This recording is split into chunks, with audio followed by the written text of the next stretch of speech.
بسم الله الرحمن الرحيم والصلاة والسلام على رسول الله وعلى آله وأصحابه وأتباعه إلى يوم الدين. أما بعد، السلام السلام عليكم ورحمة الله وبركاته.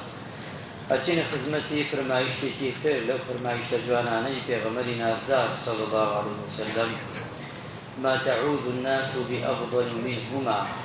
وأتى بيغمري فرمي عليه الصلاة والسلام باشترين شتك كمرو خۆی بێ بپارێزێ، واتە پەنای پێ بگرێ و بەم دوو شتە جوانە خۆی بپارێزێ لە شەیطان. ئەفەرمێ دوو سوورەتە، قل أعوذ برب الفلق قل أعوذ برب الناس. ئەم دوو سوورەتە ئەبێتە مای ئەوەی ئینسان بتوانێت خۆی بپارێزێ لە شەیطان یان شەیاطین یان حەسوودی مرۆڤەکان.